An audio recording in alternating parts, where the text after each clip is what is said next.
Hey guys, welcome back to my channel. कैसे हो आप सब? होप आप सब अच्छे होंगे, मज़े में होंगे और दुआ करती हूँ आप सब अच्छे रहो, सेफ रहो।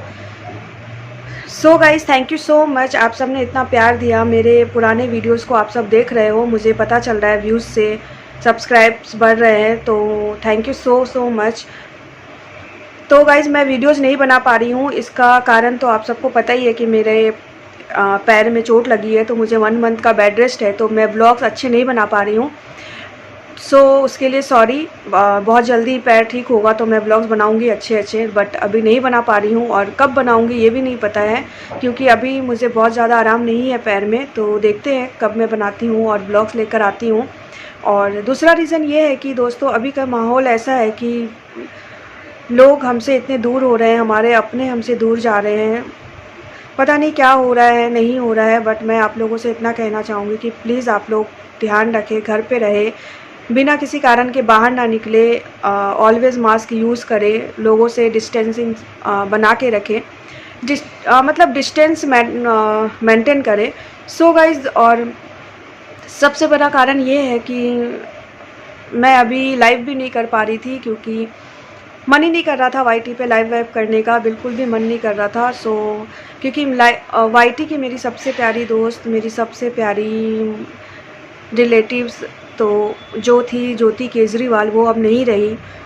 ज्योति केजरीवाल के लिए आप लोगों ने बहुत सारे सवाल किए, कैसे हुआ, अचानक से कैसे चली गई, क्या हुआ, नहीं हुआ।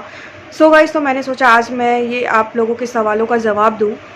सबसे पहले तो मैं आप लोगों को ये बता दूं कि ज्योति केजरीवाल मेरी कौन थी।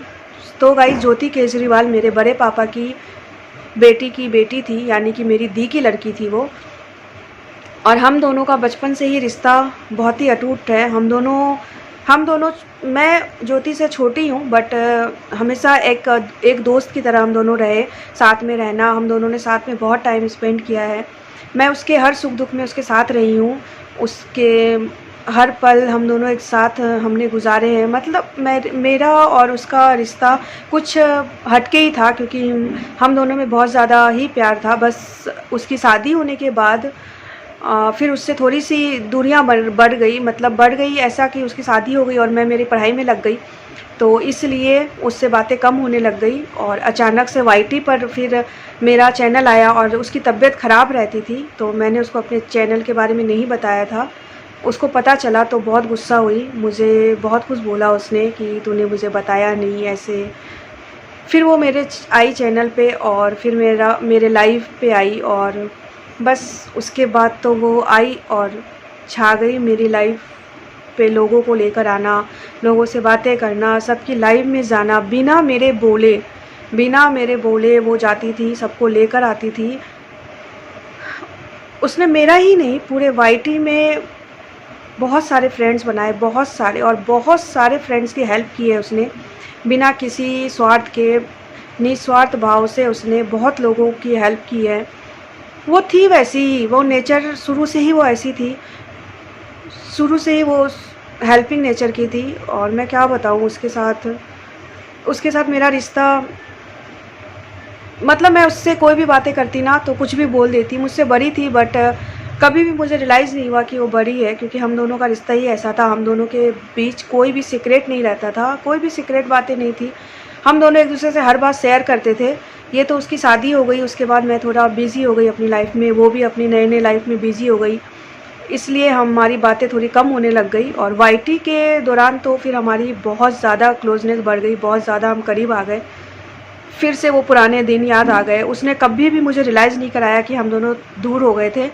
उसने हमेशा वाईटी में सबको बोला कि ये मेरी जान है, ये मेरी बहुत प्यारी दोस्त है। उसने हमेशा सबके सामने मेरी तारीफ़ ही की, हमेशा सबके सामने, हमेशा सबको यही बोला कि ये मेरी सबसे अच्छी दोस्त है, ये मेरी सबसे प्यारी, मेरी जान है। तो मैं शायद उसको कभी नहीं भूल सकती, कभी नहीं भूल ही नहीं पाती मैं उसको, क्योंकि वो मेरे लिए क्या है ये मैं नहीं बता सकती।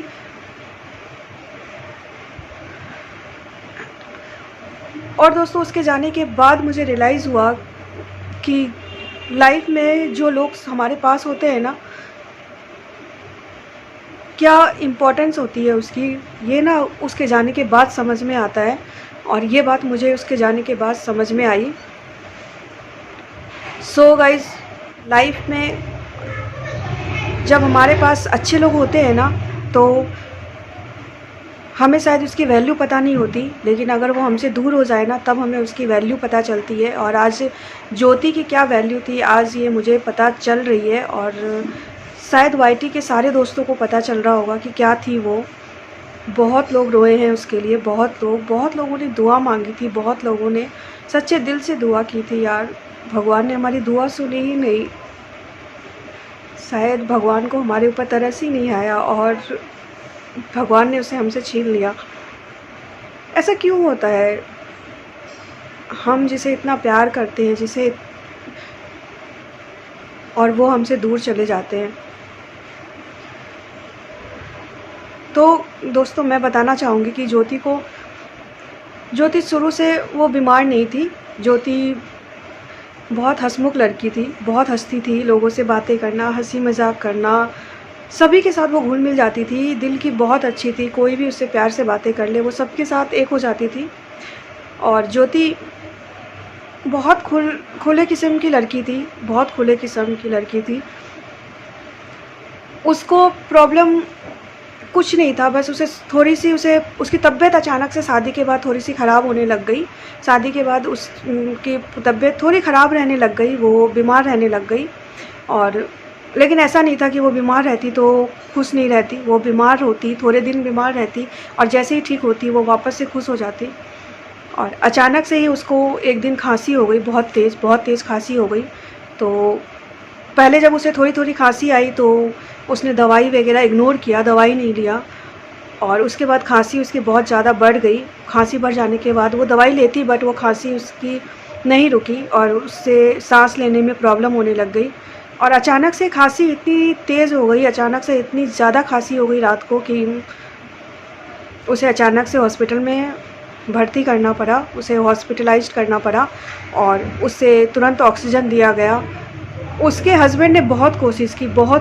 उसके हस्बैंड ने उसका हर पल, हर एक सेकंड उसका साथ नहीं छोड़ा। बहुत कोशिश की, डॉक्टर से जैसा हो सकता था, जैसा कर सकते थे वैसा सब ने कोशिश किया, बट कुछ नहीं कर सके वो। उन्होंने बताया मुझे, मेरी बात हुई थी उनके हस्बैंड से कि मैंने बहुत कोशिश किया बट मैं नहीं बचा सका उसको। वो जीना चाहती थी। हाँ, उसने बोला मनोज जी को, मैं जीना चाहती हूँ, मुझे बचाओ, मैं जीना चाहती हूँ, बट नहीं बची। वो चली गई हमें छोड़कर। तो दोस्तों, प्लीज़ यार, किसी से भी बातें करो तो मन में कोई भी गिला शिकवा मत रखो यार, क्योंकि लाइफ का कोई भरोसा नहीं है कि कब क्या हो जाए, कोई भरोसा नहीं है। तो मैं आप सबसे ये कहना चाहूँगी कि प्लीज़ हमारे लाइफ में, हमारे आसपास जो भी लोग हैं, जितने भी लोग हैं, सबसे प्यार से बातें करो, सबसे मिलकर रहो। क्या पता कल हो या ना हो, क्योंकि अभी का जो टाइम है ना, अभी का जो आप खुद ही देख रहे हो कि कब क्या हो जाए, क्या बोल नहीं सकते। लोग एक दूसरे से दूर हो रहे हैं, हम अपनों को खो रहे हैं। तो मैं आप सबसे रिक्वेस्ट करूँगी कि प्लीज़ आप सब ख्याल रखो, प्लीज़ सबसे मीठा बोलो, किसी के साथ कोई भी भेदभाव मत रखो। क्या पता ज़िंदगी का यार कल हो ना हो, कल हम रहे ना रहे। तो दोस्तों प्लीज़, और मैं ज्योति से रिक्वेस्ट करूँगी, मैं ज्योति को हाथ जोड़कर बोलती हूँ कि मुझसे अगर कोई गलती हुई हो तो प्लीज़ तू माफ़ करना। अपने मन में ऐसी कोई बात मत रखना। तू जहाँ भी रहे, तू जहाँ भी है, मुझे पता है तू बहुत खुश होगी, तुझे जन्नत नसीब हुई होगी, मुझे पता है तू बहुत खुश होगी। तो तू जहाँ भी है, तू खुश रहना, हमेशा खुश रहना, बस मैं यही चाहती हूँ। और मुझसे अगर कोई गलती हुई हो तो प्लीज़ ज्योति माफ़ कर देना। और क्या बोलूँ मैं आप लोगों को, बस एक ही बात कहना चाहूँगी कि प्लीज़ हंसते रहो और सभी से प्यार से बातें करो, खुश रहो। Thank you so much.